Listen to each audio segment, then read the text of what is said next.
फ़ौज की इज़हार यकजहती के लिए निकाली गई है।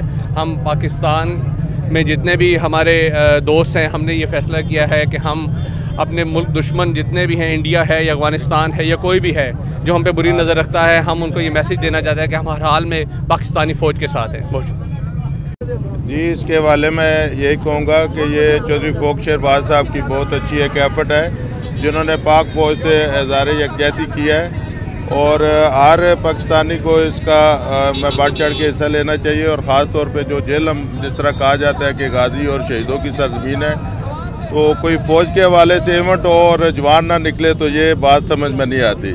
पाक फ़ौज जिंदाबाद।